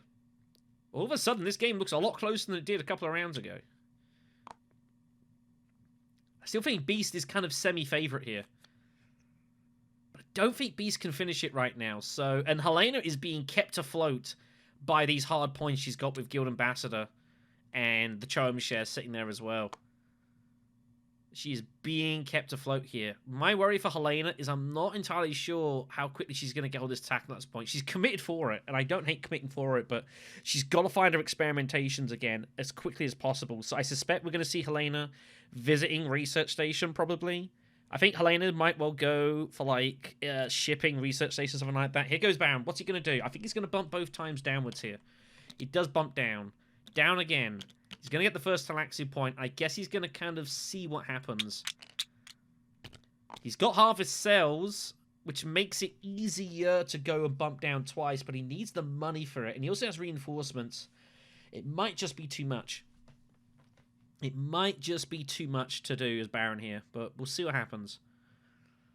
Worst of the worst, Harvest Cells could be used to just regenerate some troops. So, Beast wins it.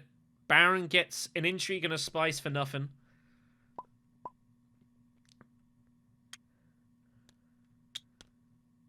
See what Baron picks up.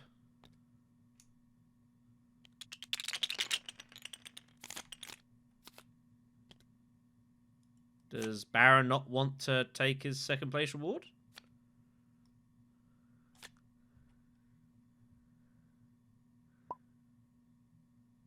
I mean, yes, you were. But okay, take your spice and intrigue.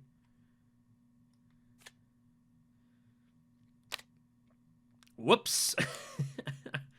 Which is Alan's found. Not bad. It's not bad. He's got some swords out of that, and it's going to be probably up to 6 pretty soon. Sword for the Chaos is next. Mentat Conflict. Mentat Conflict on round 6 is always fun. It's always fun because you don't quite know what's going to happen. Baron refines TM. Oh, my goodness. And Dissecting Kit is not yet in his hand either. Oh, my goodness. There's going to be some light charging in from Baron Harkonnen. Bene Gesserit Alliance is absolutely razor thin.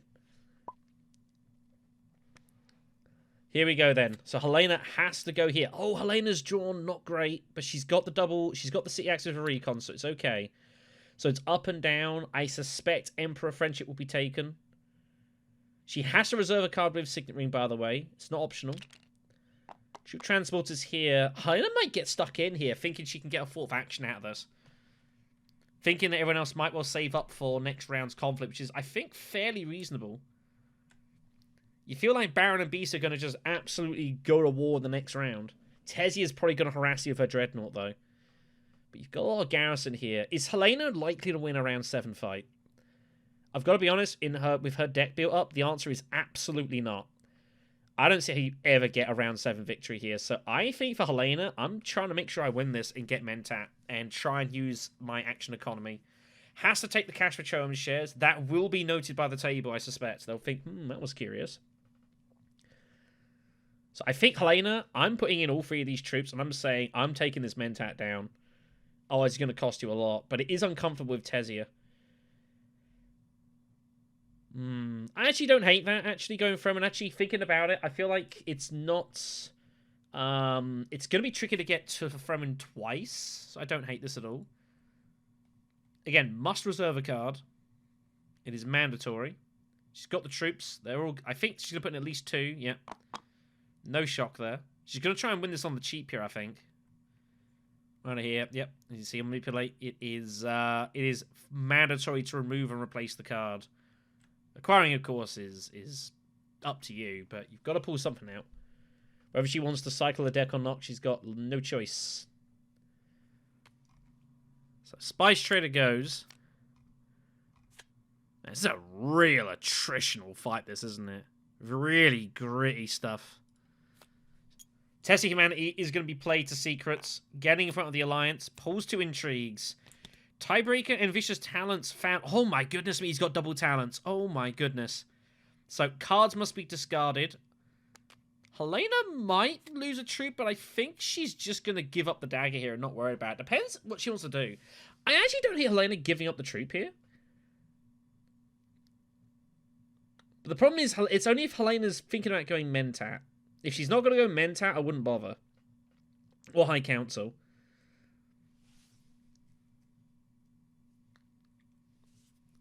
So, got to make a choice. You just got to think about what you're doing here, and then going from there. If you're not going to counter the lands round, then ditch the dagger. Otherwise, you should do that. Hold on, green's got to discard.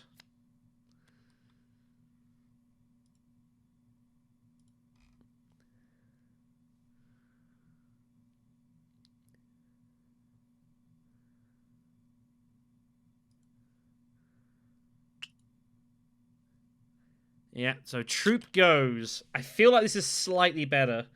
It makes me feel like she is considering a High Council or Mentat to get hold of Spice Must Flow. It means she's going to have to find some more money, though, so I can only assume that Helena is intending to get to wealth somewhere in order to get hold of that cash for Shoem shares. This should be interesting. So, Helena's up. She's got Steel Suits in hand. She can now pick up the card art as well after going to there. Tessia Vernius might go Research Station here. But she's very nervous about this Fremen alliance. It is kind of scary. She's also got Memo Quarters to think about as well.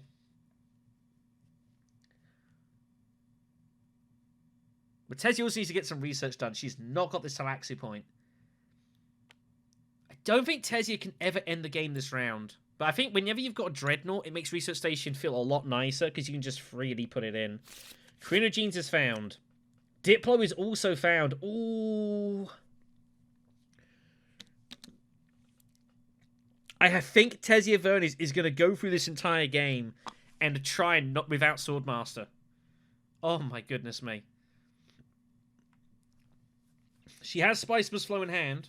It is there. The Fold Space is kind of a free card for that. The problem is Liat Kynes is coming, and Liat Kynes may not have any Fremen to go with it. That could be a problem.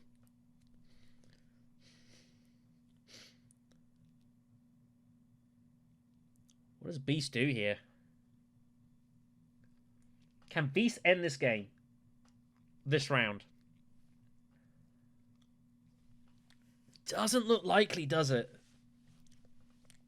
If it was a combat point and he had like Highlander access, then sure. You could go like Water of Life, Highliner, and then maybe try and find a way to get hold of his Talaxu point or something, but doesn't look on. I feel like Beast has to maintain his spice for Highlanders next round, right? He's also got his ring coming. You feel like if it's any victory point in the next conflict, if Beast wins it, he probably wins the game. I just don't see how he's going to get hit. There's no way he can get hold of the 2 persuasion at selective breeding and get Spice and Slow and get Talaxu point. It just looks so implausible. But he might Water of Life this. He does have Dispatch Envoy. He could do it if he wanted. The other issue is he wants to use Surgeon, but he's not got the Specimen. And that's a problem for Beast here. He wants to get the Specimen so he can use Surgeon. I think he might talk himself into selective breeding with like Recon or something. The idea being he can get a Spice Must Flow, and if he finds an experimentation, he can always use it to set up Surgeon. It's kind of why he's using Water of Life first. I think he's talking to him. There's an experimentation. Oh, he's got shifting as well. Oh my god, shifting legions is the Bene Gesserit point.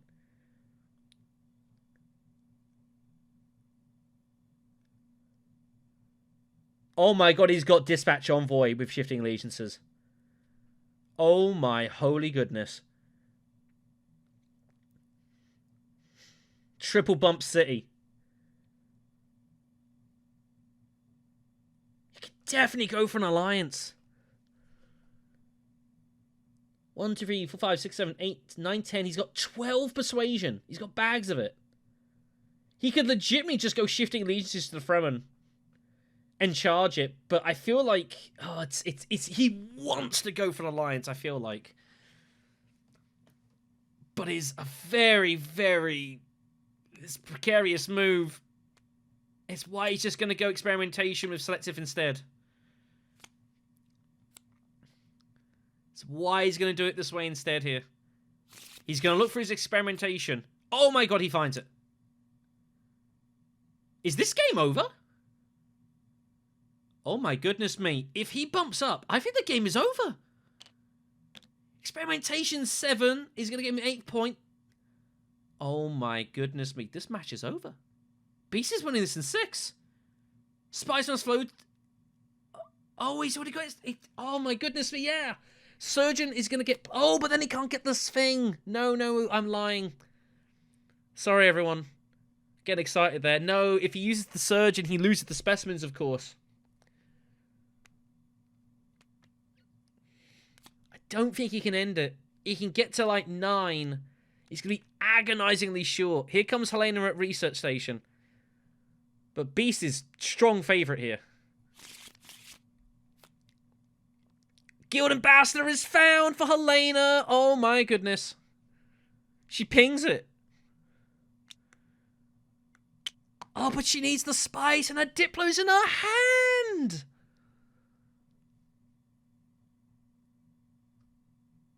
Oh man, she almost didn't need it right now. And the only way she gets spice is by going with spiritual.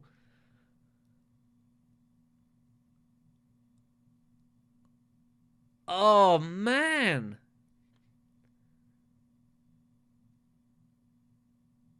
I don't think Helena can get the point of Guild Ambassador. She might just go Mentat with Guild Ambassador to get the spice together and then Diplo something. Maybe Diplo Wealth to get Chomshares back online or something. Wow. Yeah, that's an awkward draw for Helena. Back to Baron. 5 intrigues. He's got double vicious talents. Beast wants to get his hand down this round. He does not want to be... He wants to protect those 2 vicious talents. That is 12 swords coming next round. On round 7. And he's going to need it against the Beast, who's looking very dangerous. But he feels that he's got to protect his hand here. There's lots of reason for people to go secrets. There's a big fight over the Bene Gesserit alliance. Red and green do not have the points yet either, so secrets is really, really popular right now. And he will be stolen from if he doesn't get the hand down, so he's got to make a decision what he wants to do. Does he just find a way to commit, like, 3 troops in? Does Baron Harkonnen, like, hardy warriors to get Harvest Cells off, and then, like, reinforcements and replaces his garrison? Tiebreaker could be useful here. This could be a close finish. That 10 spice could be huge. Chow Murky's not out there. So that tiebreaker is almost worth half a point. I think we're going to see a Mentat. And he's going to kind of wait to see what happens here. He's a little bit nervous of what he's going to draw. He also, I think, is nervous about... He feels like if he's going Fremen, he feels like he's got to go there now. There's a lot of uncertainty here. He's almost looking at Beast and wondering, is there a world Beast Hut could win this round? If he's got something like, if Beast has got something like Demand Respect, like, this game could well be over this round. But it's 1 card. And you think Beast would have played it by now, right? He's won a couple of conflicts. So I guess it's not likely he has it. I think Mentat is fine. He's thinking of Sonic Snoopers as well, is the Baron. Talaxian Master is going to give him his last 2 research bumps. He will not draw off it. Unless he uses experimentation for some reason. Which I can't imagine would happen. But he might feel he's got a Diplo now.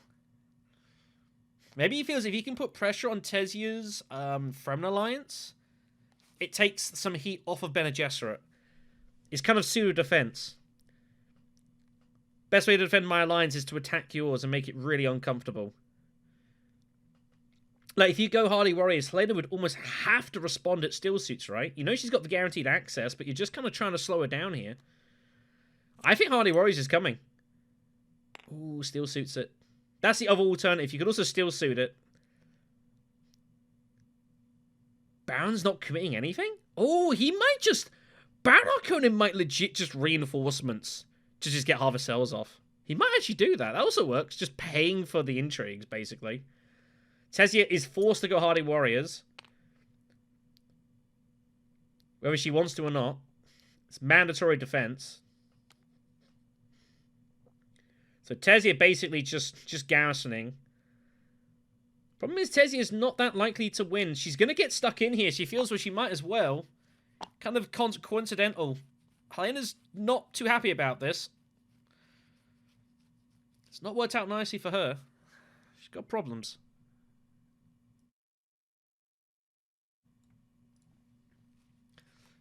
But, yeah, anytime Baron goes Fremen, she auto has to go to the other spot here. Not much she can do about it. Beast is off to Siege. Shifting Allegiances, I think, is going a great flat here. Oh my... No. And that is game over. It's over. Hustred's going through to the semi-finals. Shifting Legions gives him his Bene Gesserit point, and it's over. Spice and Flow's coming. And there's nothing anyone can do about it. And the players suddenly realize, like, we need to somehow stop him from scoring. Because he's got Shifting Legions in his deck. If he's got it, it's game over. Blue immediately realizes the problem. What an absolutely sick draw that is. Is that the only intrigue in the deck that wins him the game? I mean, I guess... I guess Seamust Awaken also wins the game on the spot? It's about it, isn't it?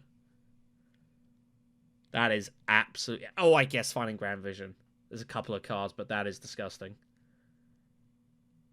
I can't see any way Beast wins this. Beast doesn't win this. That is a heinous draw. And unless something insane happens here, Beast is going through. Helena can't score heavily enough. There's no points in the combat to score. Tesia does not have Memo Quarters active. She's going to get a couple of points for Spicer's Flow and Holtzman, but that's it. That is an insane draw. I mean, I did say early on, Beast looked pretty strong early on. Got the machine going. Talaxia Surgeon peeling off was utterly absurd for him.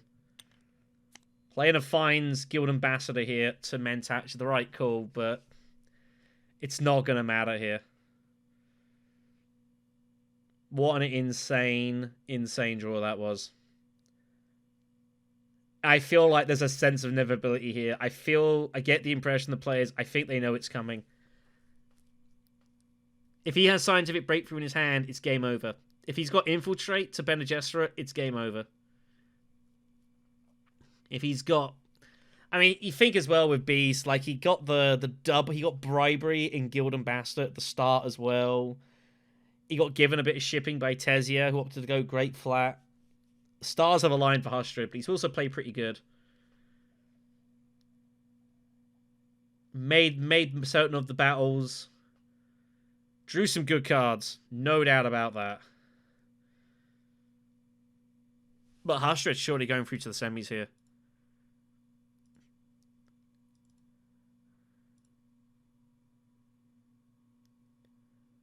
Winner of this game will be playing against Matthias, LSR, as well as the winner of quarterfinal B. If the game ends this round, Greedy Gorilla will also be confirmed into the semi-finals. Aussie Man is waiting on the last game to hope he survives and makes it through.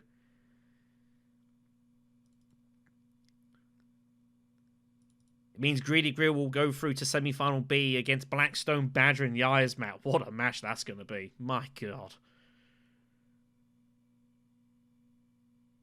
And Aussie Man has been one step closer to the semi-final D against Raymond, Matya, and Lime. The other semi-final A. Commander Toast, Sneakerdead, Toast, and Imperman is already confirmed. And it looks like Hush is going to join them. The players, I think, are chatting and are trying to think if there's any way they can stop Beast from winning this game if he's got shifting. I don't see it. I do not see it at all. Baron's just going to hope to all hopes that somehow this game is going to continue.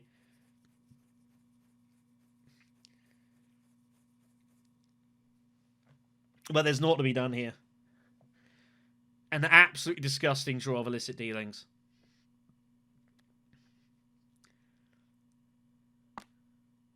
And, you know, sometimes things just line up for you, you know? Sometimes they just line up. And this has been one of those days. So Tesia Vernius, Spice must flow, end some spice. Gets her to 8 points.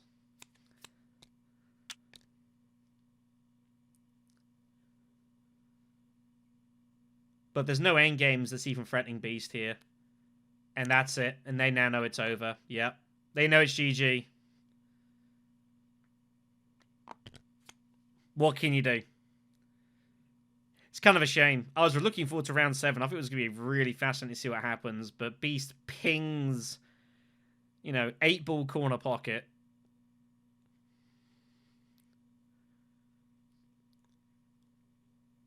It'd be a shame to lose them as well. Gideon's been on a really good run. So, again, to make it to the quarterfinals, he's rode his luck a little bit. And I guess it's the other side of the coin. But as, I think he's played pretty well to get to this point. Kaysen as well, very strong player. I think it'd be disappointing to go out in the quarterfinals, but he can't feel too bad about this, I think it was considered. And Tomas, of course, hoping to go one step further than he did last year, where he was made it all the way to the grand finals, finishing 4th overall. Have a field of 200 players. Also, very kindly donated his winnings back into this competition's prize pool, so really appreciative of that.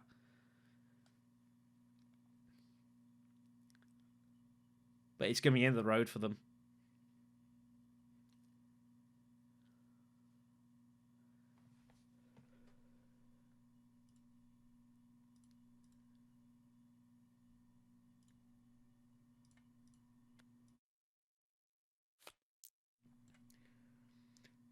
Helena with a last-ditch effort to grab whatever points she can. But it means nothing. Baron of TM. Gets a bump. Gets a draw. Signet ring. He can reinforcements into the fight for Harvest Cells to get another intrigue, I guess. And it's what he probably should do. And that is indeed what he's going to do. So this was definitely the right move. Gets this in basically to pay for Harvest Cells. Protects his hand for next round, possibly. At least makes it a bit of an easier jaunt. It's going to be interesting chatting with Hustred as well here. He reveals for the 9 and the round 6 game. And it's all over. And that's all you can do, Tomas. That's all you can do. Shrug your shoulders and say, it wasn't meant to be today.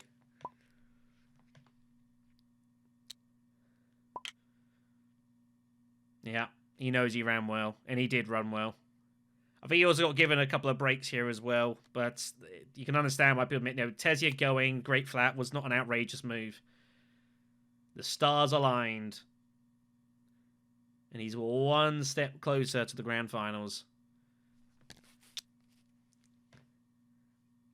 Looks like Helena's going to finish second place here, by the way. Oh no, Tesia's got another point coming. So Tesia Venice is going to finish second with Holtzman. Helena's going to finish third.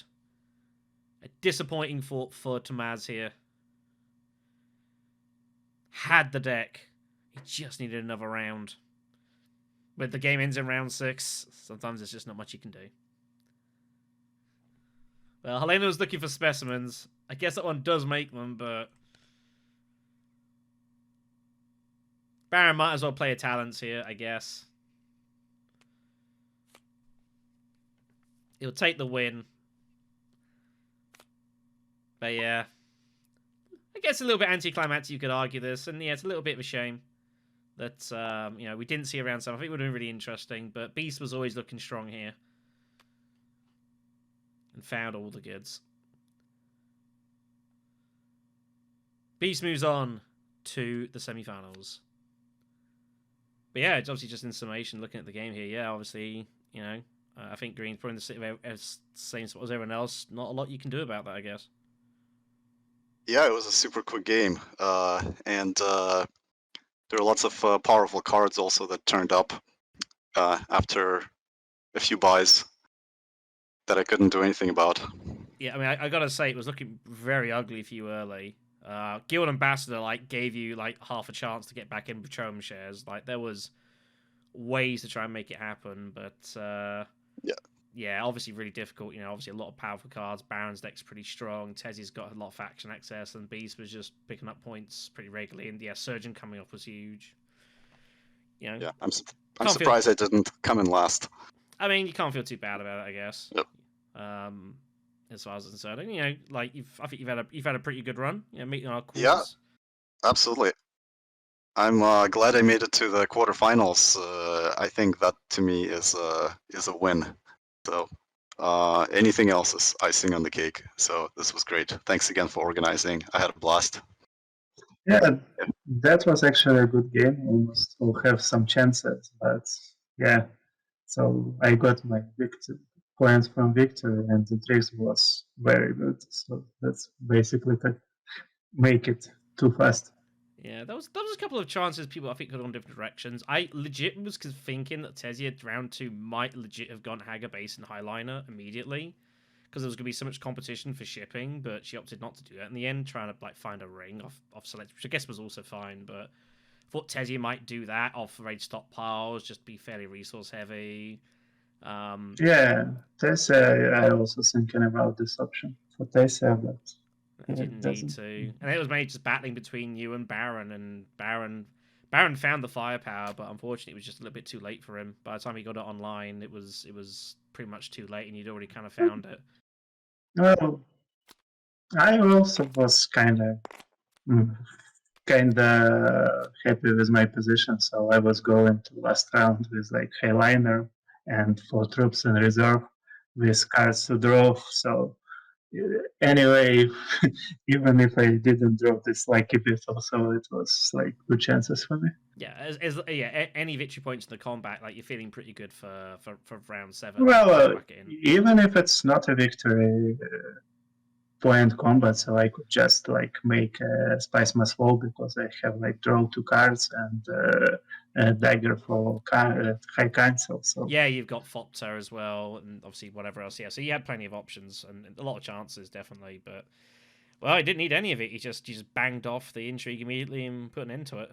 yeah, so I just got lucky. And no, so also I have an option like to research and 1 point and make this point for from Tlaxo.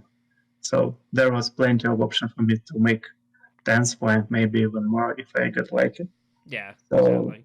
No, I think you were favourite most of the game. There was, if the game goes on and like Baron had the deck, but just in 6 rounds, like you're not going to win with that, unfortunately. And for Baron, I think going for how it's called. Also for 2 faction tech was big mistake. He could get much more for just going highliner with this spice. That was basically, I think it's killed him. So also he doesn't got the free alliances. He battered head for it with Stacia, and he need to spend more and more and more time to get this point. So I think that was bad. Because Tesia, Tesia found the Emperor bump as well really early, so I was expected to give you like really fight you heavily for the Emperor alliance, and then she decided not to, which was a huge result for you. No, so yeah, no. Tesia bought still suits, and Baron go to poke Tesia on this alliance. That was stupid for him if he didn't try to like get it. So I feel like Baron was just trying to get the game. He didn't have a lot of great options. I think at that point, and I totally got him going there, just kind of like trying to slow Tay down and just trying to keep the game going. He just needed more time, I think, Baron. And if he got the time, maybe he could have done something. But unfortunately, yeah, you just kind of flew under everyone's radar. No one really did a whole lot about it. There was chances they could have put you in difficulties, but yeah, when you've got surgeon shifting and unattended alliance, I mean, you're gonna win more games than you lose, I think. Well, yeah. So basically, that was a lot when I got like shipping from Intrigues. That was huge bump. Oh yeah, that was amazing. Yeah, to get bribery, I was thinking, oh, that could be interesting. And then you pulled the spacing, but I'm like, oh dear me. I'm just like, I mean, there was a couple options that you could, yeah, it's just there was some that you ran well. You ran well, but you also I don't think you made any mistakes either. And yeah, you just played pretty solid and took whatever chances came your way. And sometimes you run good. That's Dune Imperium. So yeah, I got lucky and I didn't make stupid mistakes, and I won. That's basically it.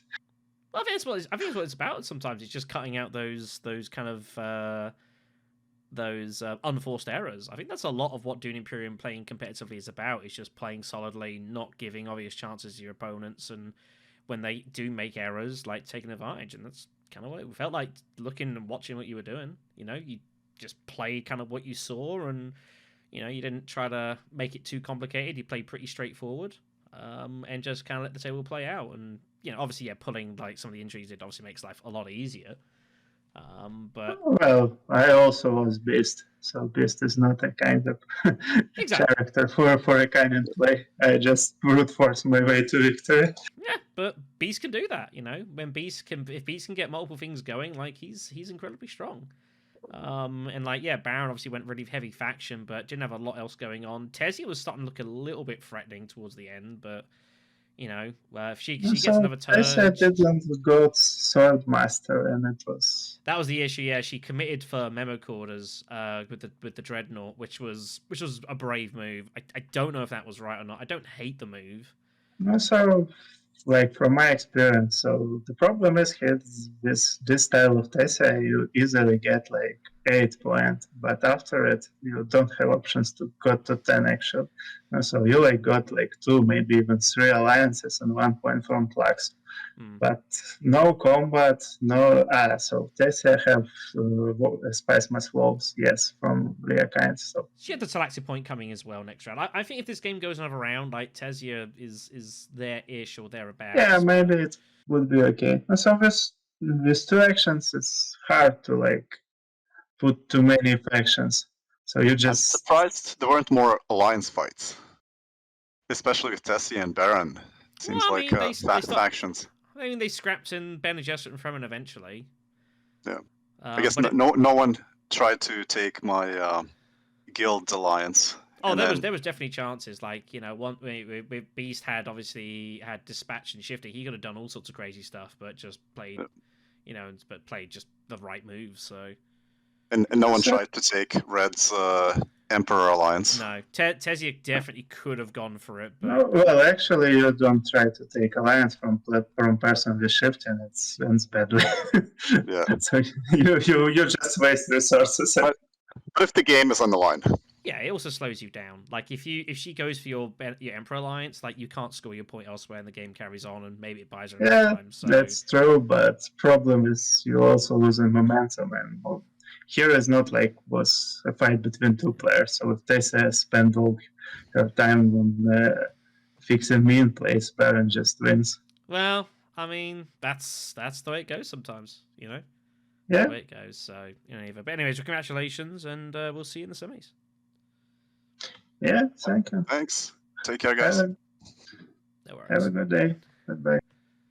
So here's confirmation of the results here from this quarterfinal. Indeed, Hustred will go through to the semi-finals in 6 rounds. Pretty impressive stuff. And he'll be off to challenge Matthias Elisar and the winner of our last remaining quarterfinal in semi-final C. Also confirmation that Gideon will make it through to the semi-finals, and he'll be off to semi-B to play Blackstone, Badger, and Yasmat. Ozymandias will have to wait for one more quarterfinal to see if he also sneaks through. It is worth noting that the vast majority of games of Dune Imperium that get played either finish in 7-8 rounds. Usually, from my experience, things only really end in round 6 if things very much go someone's way, be it with intrigues or combats or just how things draw out. Usually, if people are winning in 6 rounds, it's because A, they played well, but also B, factors that were somewhat out of their control. And again, no doubt to say that Beast ran really, really solid with the intrigues and the cardistry he got, but I think there were chances where maybe his life could have been made more awkward, and the opposition decided not to go for it and kind of focus on itself out. So Beast was able just to play a pretty clean spin. But yeah, finding the extra Talaxi beetle bump and just ending the game on the spot, pretty outrageous. I will say, though, for Tessie, again, would have been interesting to see if this game goes another round. Maybe she's able to make a bit of a challenge, you know, gets member quarters online, finds another Spice Must Flow. I think she played fairly solid, all considered. Maybe it was a bit of an unenviable spot. Could have maybe found a way to try to go for the Emperor and make Baron's life, the Beast's life, difficult. But, you know, again, when they've got shifting, that's the power of shifting allegiances. It makes you a really unappetizing target. But alas, we'll never know what happens next round. A little bit of a different flavour of quarterfinal game this as well. They're not all like 60-minute wham bam, thank you ma'am sort of games. Sometimes they're a lot more gritty and a lot more attritional. But regardless, it will be Hustred off to the semi-finals. We look forward to commentate on that game. Huge thanks to you all as well for all of you for watching. Hope you enjoyed. Thank you all so much for watching, everyone. Take care of yourselves. We will see you in the next conflict.